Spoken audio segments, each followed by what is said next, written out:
Thank you very much, Sandeep. I think that was a very comprehensive overview of what we lack, and it's a reality check.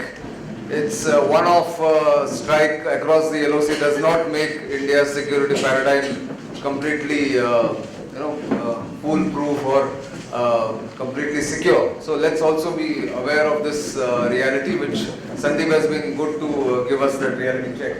We are open to questions now. We have some questions with us, but we will take them after some of the audiences have spoken. Yes, sir. Can we have brief? Yes. Yeah. Please. And you tell me who you want to ask the question to. Question is for entire panel. Question is what you foresee on Baluch front. Question is for all the panelists. Question is what you see development of Baluch front. On the Baluch front, okay. If I may ask for a second question. Yeah. What the role society should play in all these games? Hello. Okay. So I'll take two more questions and then we will answer. Yes, sir.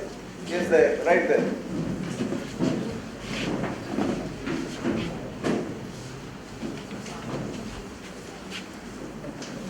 Good evening, sir. Yes. Yeah, we can hear you. Okay. My question is to Sandeep, sir. Sir, as you said, we use various ways to counter Pakistan. Is our country or our politicians achieve their all objectives by using these policies or these kind of all methods to counter Pakistan? If not, then why our government postponed the policy of cancelling most favored nations status of Pakistan? I have heard this news. I think. Okay, why have we not taken the step to cancel the MFN with Pakistan? We got you. Yeah, we got the question. Yes, sir. Balochistan is an issue that is now being brought to the fore, but it has been there in our policy planning that I'm choosing my words rather carefully, in our policy planning for a long time. There have been Baloch delegations coming to this country with photographic evidence of the atrocities committed on the Baloch people by the Pakistanis. And this is something, so it has been a factor. I'm not aware, nor am I privy, and nor should you be, as to exactly what we are doing in Balochistan, because that's not important. What is important is the ability to connect dots. I tell you, I want you to connect two dots and then make your own judgment on this.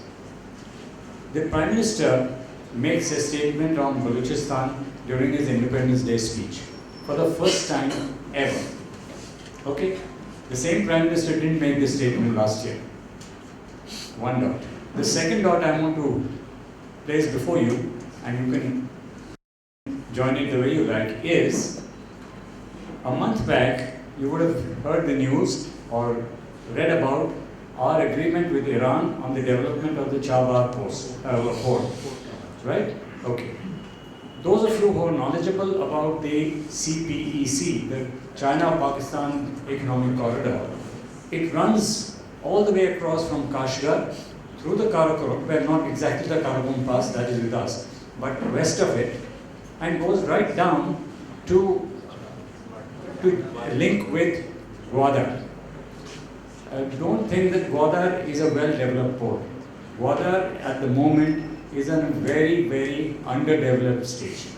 But the fact of the matter is, if the Chinese want to put the money there, it can be developed very quickly. So that's not just wish it away.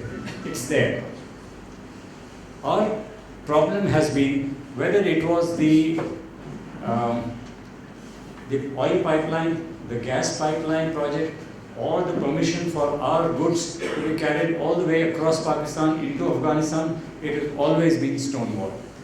It has never come across. And even if people had signed it on the dotted line, you couldn't give even 24 hours of assurance that the convoy will go through. Because they would say, oh, the terrorists ambushed it and we had nothing to do with it.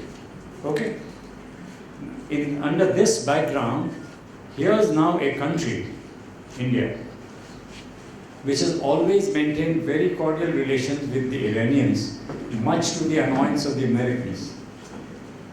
And now we want to establish Chahbar, from Chahbar, a route through Iran which enters Afghanistan from the west and goes into those areas where we are making extensive aid projects or supporting aid projects in Afghanistan. So this is a parallel thing.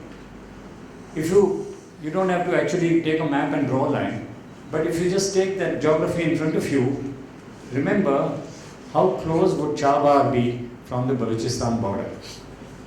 Well, that's the second dot I want you to join. The rest, as they say, is macro strategy. Let's see how it's like an onion. You have to peel it, little by little before you reach the core and before the strong, odor comes or the taste comes. So wait for it. I think we are on the right lines.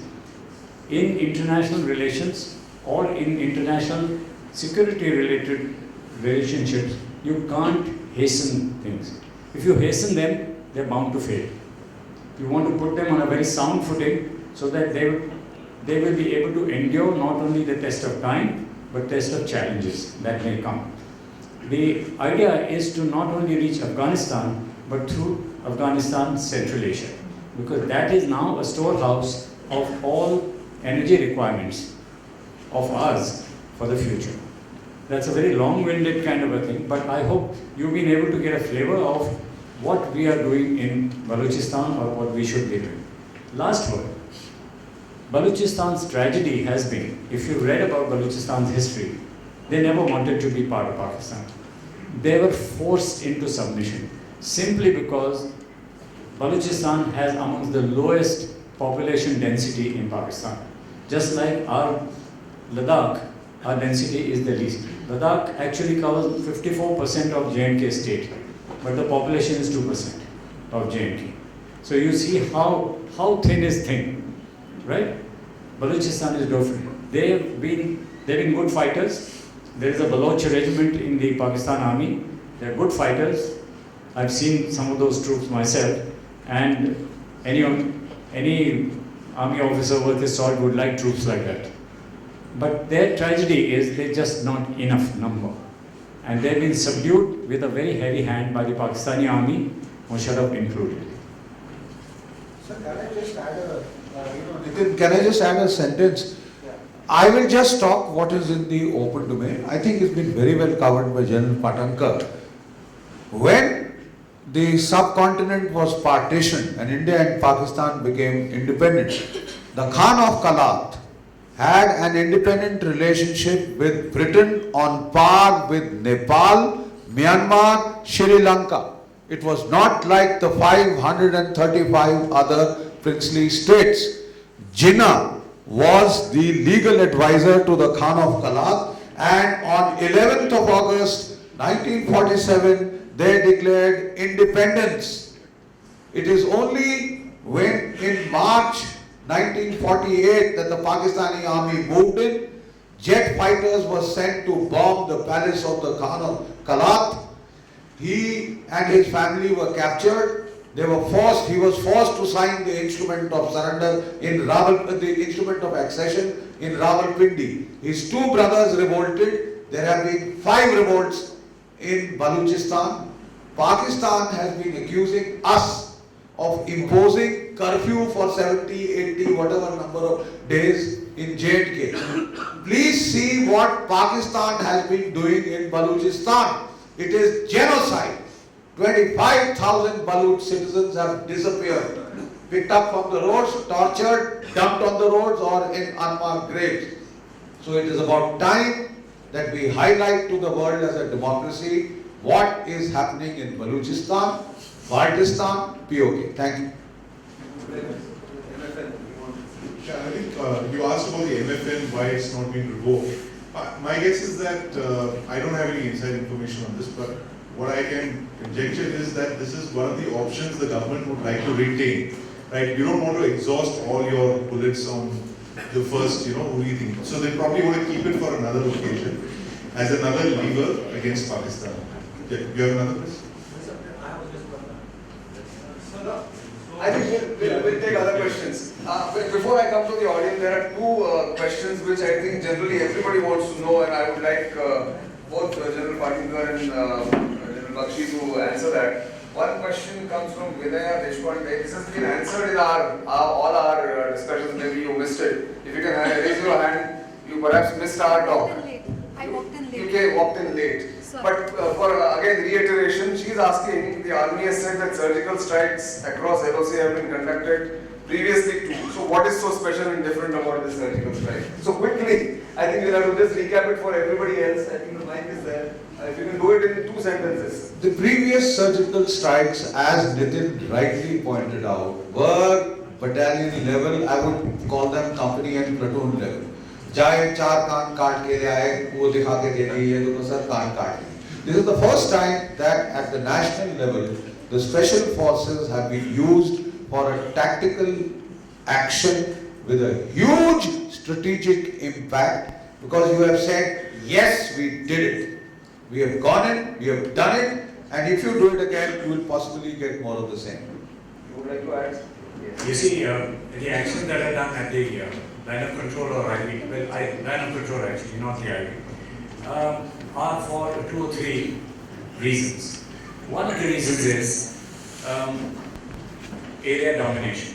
One of the principles of a good defense is offensive defense, right?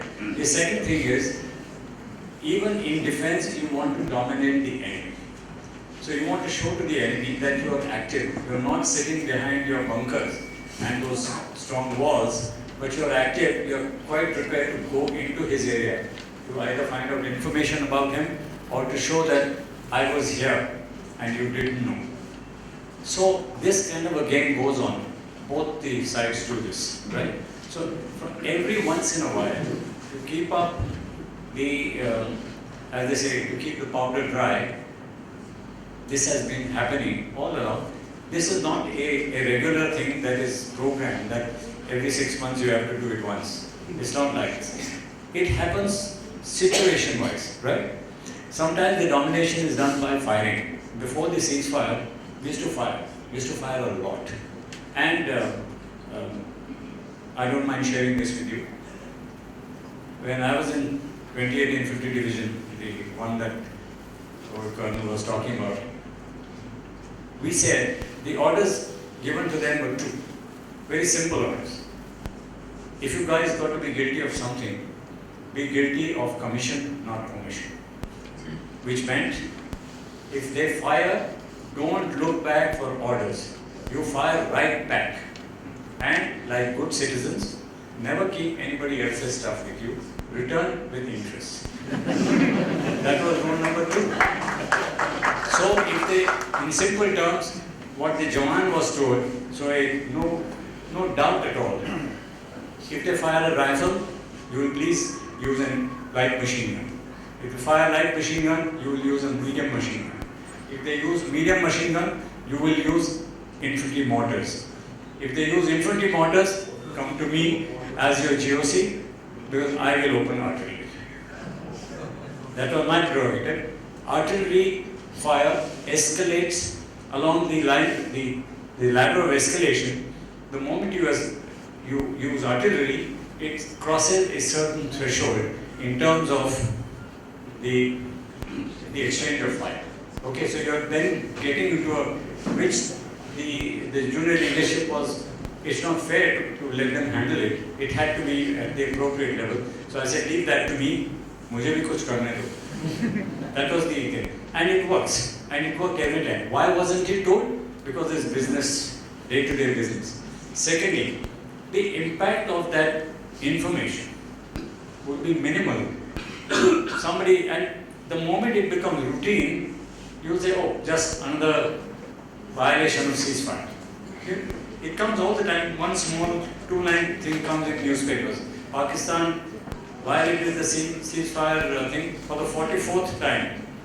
You say you lost count anyway. So it doesn't make an impact. It doesn't make any impact on the state of affairs between the 2 countries or the 2 armies.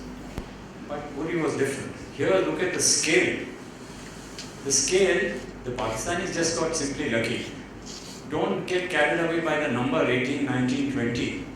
Let me tell you, more than half of those poor boys were burn casualties. 14 out of 19. So Yeah. So they didn't die of gunshot wounds.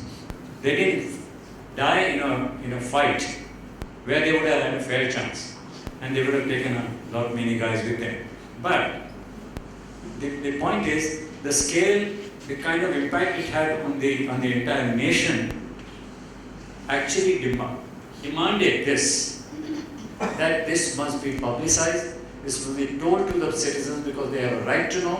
They know exactly where we stand, where does our army stand, where does the government stand on this.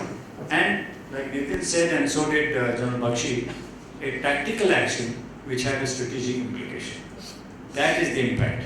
And it's not only strategic between India and Pakistan, worldwide. Every country in the world took notice. And how? Sandeep, you wanted to say something? Just one quick clarification, how it was different from previous raids, if I may say so, is that the earlier attacks, the earlier strikes across the line of control were single strikes. They were either by a company or a battalion or a command or a corps. But here, you've actually attacked on a frontage of what?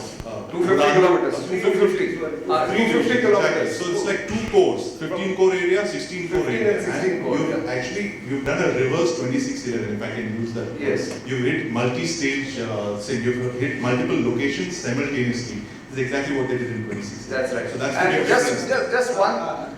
Just 1 second. May I just, because there is a lot of confusion in this that I see in the media, and with the permission, General Patankar's permission, what I'd like to say is, the actions across the LC in terms of physical crossing and taking action were sub-tactical actions before. This is the first proper special forces action orchestrated from New Delhi. That's number 1. Previously, all of us have done fire assaults. Solid fire assault 2000 to 2003. There was an artillery war across, and none of it was done from Delhi. It was all the local formation commanders kick his butt. That was just the word there. And we are just going, artillery has been used to pound them. And in 2003, just with these fire assaults, he cried, "Uncle," and that is when he had the ceasefire. He stopped firing first, and only then we had these talks. So please understand the distinction between fire assaults and troops crossing the border and carrying out tactical actions in the enemy's rear. This we must understand. Yeah. And this time the orders are from there. Sure. Just 1 minute. There are 2 questions which cover a lot of ground, and therefore I want to answer them. What will be the action of Pakistan after surgical attacks carried out by India, and what is the possibility of using nuclear weapons? We have already said that as far as nuclear weapons is concerned, it's a bogey. That their bluff has been called, that nuclear weapons cannot be used just like that, and therefore we know the threshold for using nuclear weapons is much higher. I'll come to you, sir. And what is the action? There are likely 3 actions that the generals will bear me out. I don't want to ask everyone to and sort of add to our time. We are running out of time. The likely actions that as I see it, and I hope they concur, is there are 3 possibilities. One, they'll start some terrorist activities in our hinterland in big cities. We are going through a festive season starting yesterday. So maybe that kind of an action. Or they will start artillery fire on the line of control, escalate it to that fire assault as they said, because the military would want to take revenge. It's an attack on their military that we have done actually, although they say there's non-state actors who were there. That could be the second possibility. And the third possibility could be there, what is called the border action teams. In small groups they would come and attack some of our posts. Not like Uri, but when our troops are patrolling along the line of control, along the fence, isolate them somewhere, behead them like it had happened in January 2013 and August 2013. That could be the third option. But beyond that, Pakistan at the moment does not have the stomach or the capacity to start what everybody thinks could be a limited war leading to a full-fledged war, because they are fighting on their western front. They have internal problems. Within them, the TTP, the Tehreek-e-Taliban, Pakistan is keeping them busy, and of course they don't know how Afghanistan will react. So therefore, a chance of a limited war or flare-up look to be limited to me, but there are other experts there. We'll talk about that. That's one question. The other question was, are we, again the same question somebody asked, are we heading towards war? In my view, no. I hope all of you agree. There will be no war, so it's a consensus on that. And one question which we'll take later, these questions. Can I now come to this gentleman there in the check shirt? Yes, quickly. Yeah. And then you, sir. Hello. Hello. Am I Yeah. audible? Yeah, I can hear you. So, I have two questions. One question, please. One. Okay, so I would like to ask a question about Kashmir. So, you have the 80th day of curfew, maybe more than that. What is the way forward to break the stalemate? 80 what curfew? Curfew and in the situation, like we have to talk at The situation. Okay. Understood. Understood. Sir. Yes. Sandeep, sometime back, I'd asked you a question on social media, and you had very written a long reply about what in the event of a nuclear war, right? You remember that? Something that the nuclear word keeps popping up all the time, but I'm pretty sure most of us don't know how it works. Who takes the call, and it passes through how many years in a responsible country and in a place like Pakistan. Can anyone of you or anyone of you? Just one minute. No, I'll take one more question and then. And how it all? Yes, sir. Yes. Yes. Mic there. See, my question is to the panel only. After the death of Vani in Kashmir, we saw actually a stone throwing on our soldiers by the deliberately excited youngsters from Kashmir. What is the Kashmiri citizens, normal citizens' opinion after the strategic attack actually what we had? Okay. We'll stop at that, but we'll take questions. So we'd like to answer that Kashmir situation somebody asked. Yeah, the internal situation, and I think his thing was about the stalemate, right? How The long- stalemate, 83 days of curfew. Yeah, okay, the curfew, I'm sorry. It's like this. First, let me put this whole thing about Kashmir being in flames into a perspective.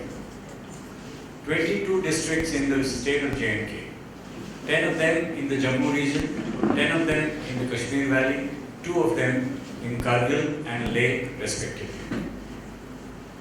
The whole thing has happened only in the 10 districts or in the valley, which represents 10 districts. Out of those 10, the real problem is in 4, with some minor incidents in 2 more. So let's talk about 6 districts, right? Overall, in all those 6 districts, things are now tapering down because, and look at this, it's nobody's case that this is some kind of an uprising and this is fight to finish kind of a thing, and they're now not going to stop this. There are 3 players in this. The first player are the agitators themselves. The second one is the ordinary Kashmiri. Why does he join or does not join? The third are those people who are instigators. Who are instigators who can be recognized, namely Hurriyat. Let me kill Hurriyat in one stroke. Hurriyat is not relevant. So you can just take Hurriyat out of the equation. They are a nuisance, and that's all they are. They have been like this for the last 20 years, and so shall they remain. So overall, this may be a very good opportunity to completely make Hurriyat even more irrelevant than they are today. Point 1. As far as the instigators are concerned, look at the way the state government and the overall, I would say, the law and order machinery is working.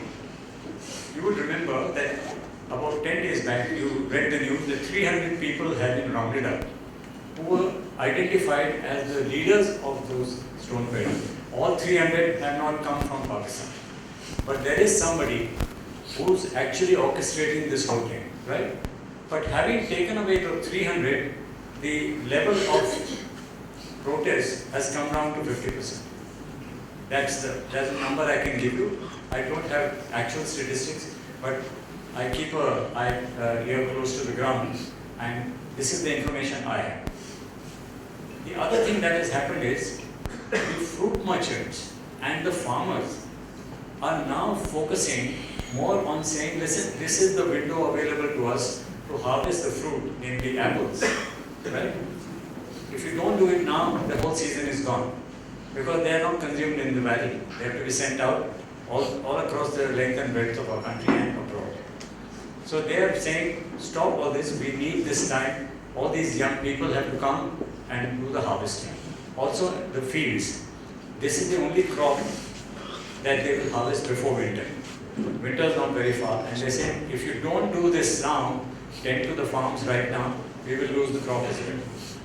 So, a combination of a number of circumstances is causing this.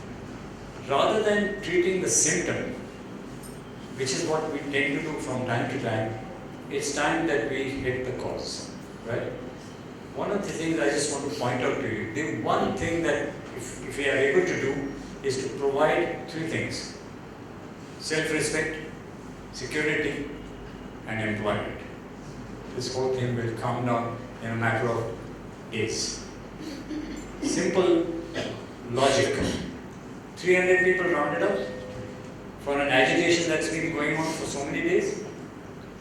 10 days back, there was an army recruitment rally. Right? 60 vacancies, 4,000 candidates. The same guys who are throwing stones are wanting to join the armed forces. Why? Not for any great love for the armed forces or the uniform or whatever. They just want a job, for heaven's sake. That's how it is. Vani's name was mentioned. A very nasty journalist the other day asked, in Pune we felicitated a 24-year young man, Nabil Mohammed Wani. He's from Udhampur. He has topped the test for selection as assistant commandant in BSF. So he was invited and he was made much of, given the Puneri Pagdi and all that. This is what he said. He said, नाम पर मत जाओ, वो भी एक वाणी था, मैं भी एक वाणी हूँ. जो काम कर रहे हैं उसकी तरफ देखो, comparison मत करो. So don't get carried away by this Wani and he was a poster boy and he did this and that. The ordinary Kashmiri wants out. He just wants to get on with his life. They're keen on education.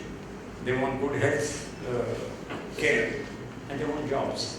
What is so difficult about this and what is so different from any other part of our country? So the point is, the stalemate is on its way. The break in the stalemate is on its way. Just watch out.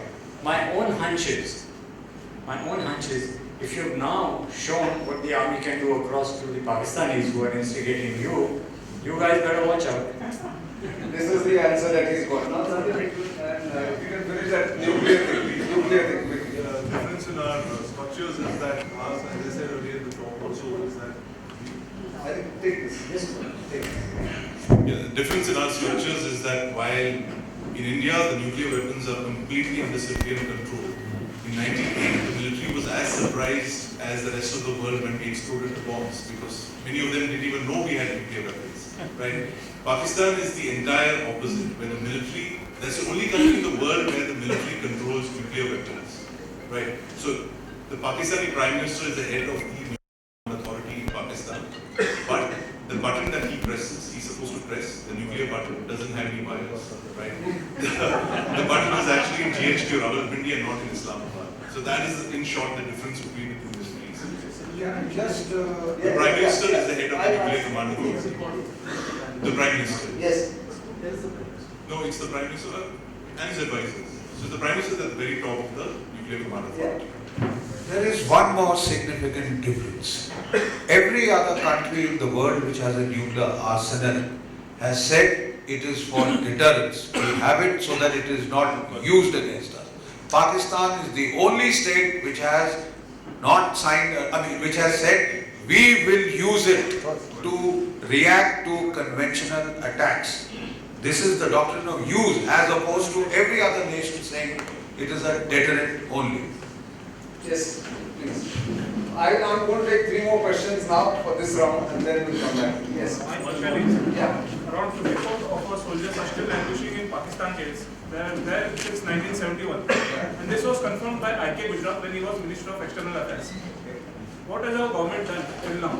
We repatriated their around 92,000 soldiers after 1971. Yeah, we got it. Yes, sir.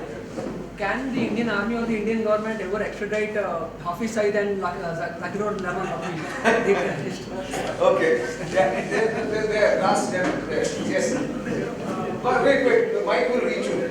In India, Wait. we have a Kisni community or candlelight or award option community. Can we send them 1 year in Pakistan? Well, we can't do that. We can't do it. We can't do it. We are not the government. Anyway. Yes, sir.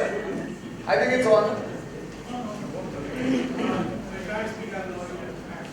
But my question is slightly different. Okay. We have been hearing about shortages in terms of the equipment of the armed forces for decades now. Number one, how true is what we read in the press? Number two, is it a structural problem that the Indian Army seniors cannot stand up for a troops and say, "My troops don't have this stuff"? And how do we do that?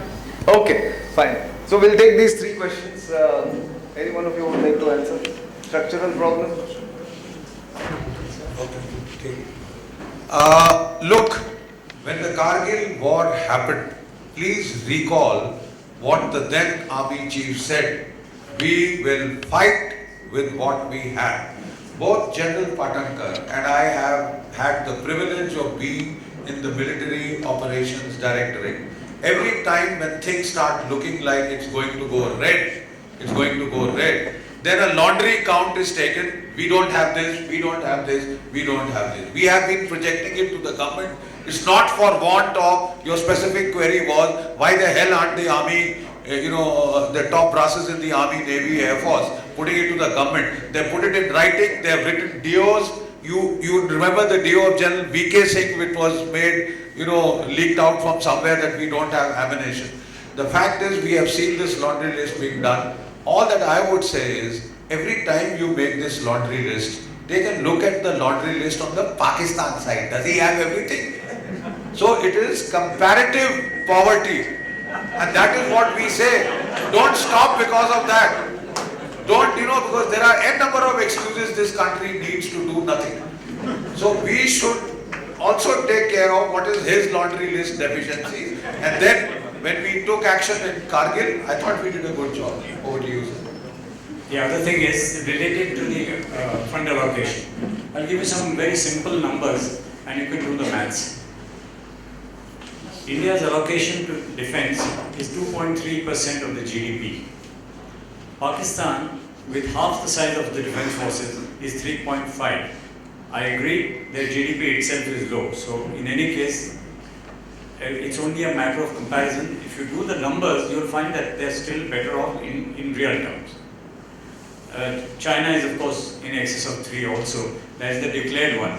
The undeclared one of the Chinese is anybody's guess. That is one. So when you have a limited amount of funds coming, now just break it up. You see, the impression one gets is, okay, 2.3% of GDP, last year's GDP was X amount, so it's a fair amount of money. The fact is 57% of that goes into salaries. It's gone up to 63%. Now 63. I've been associated with making army 5-year plans, so I can tell you that a large chunk, let's say 60% goes into the salaries. You're left with 40%. Out of that, all of us are very familiar with EMIs. We pay EMIs on equipment that we have, just like now these aircraft are going to come, we'll be paying EMIs for the maybe next 10 years. Because you don't just take out cash from your other thing and give them to the French guys and say this is for the 36 Rafale, right? You pay EMIs. So a percentage goes into EMIs. The remaining is for the so-called modernization. Now, in that, also a significant part of your equipment requires maintenance. You buy night vision devices. There are certain components of the night vision devices that need to be refurbished every few years. The battery life goes down, so the batteries need to be changed. Now, when we plan, I'll give you a very simple example to explain this. Every night vision device has 3 batteries. authorized to it. One on the weapon, on the binocular, one charging in the in the workshop somewhere, so that it once fully charged it will come forward for the next day's requirement, and the third one is en route, either going back or coming.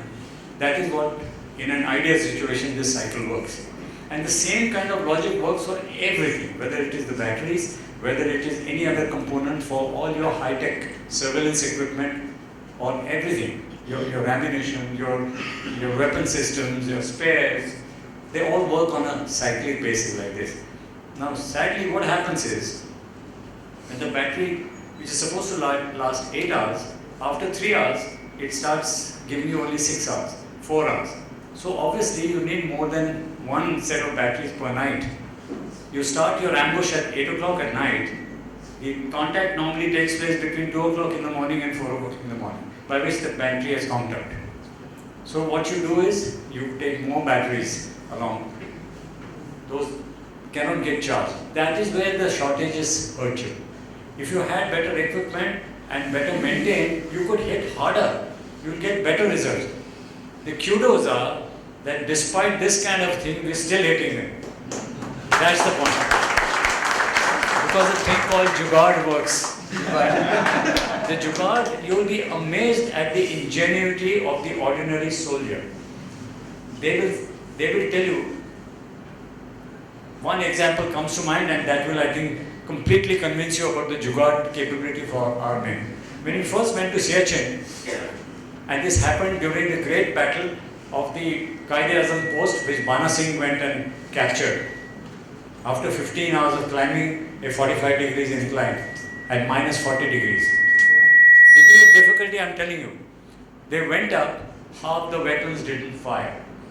Because at that temperature, all the greases which are used in our weapon systems, they froze beyond a point that nothing would move. The Pakistanis looked at you, when your thing was not firing, they just turned and ran. So we learned a lesson. Next time a thing like this happened, the boys said, "Ab kaam karega sahab, kyun nahi karega?" So they told me, how it will work now. What they did was, all the moving parts, they would put inside next to their skin. There were three layers of clothing, so special clothing.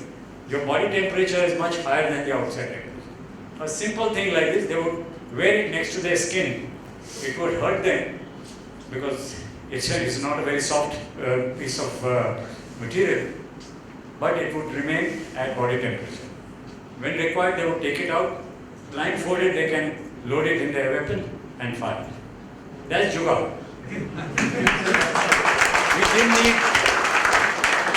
We didn't need special. We said, वो तो greasers जब Norway से आएंगे तब आएंगे. अब हमें fire कल करना है. This is how we do it. That's Indian Army. That's Indian Army. Yeah. Sandeep, you want to speak about those POWs? You have no idea. So you have yes. 93,000 prisoners of war we had taken of Pakistan in Bangladesh. 1,000 of them were accused of war crimes, of rape, murder, torture of the Bangladeshi. Bangladesh wanted to try them.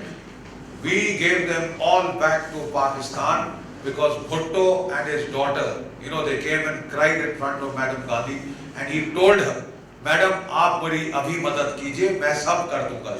He was asked to settle the Kashmir dispute. He went back, took his 93,000 prisoners and did nothing. To the contrary, 56 Indian prisoners who Pakistan never admitted to taking. Some of them who are still alive are possibly still languishing in Pakistani prison. We have received many reports that many of them have gone insane due to the torture. There are n number of sighting reports of the other prisoners who were there. We've asked Pakistan, they have denied. They have denied that they have these prisoners. Even the prisoner who is gone just recently, they are denying that they have this man. They are playing flip-flop. Whenever they get our prisoners, they torture. Yeah. That's a sad part, and I'm afraid we are running completely out of time, especially because me and Sandeep have to catch a flight and we have to run. because we have all of you will go to your jobs tomorrow from here, from home, but we have to get back and start working. So we'll have to end it here. I will invite Varazat Desai. I know there are lots of questions, but we can take it some other time. Thank you very much for this very patient and a very lovely audience. Thank you.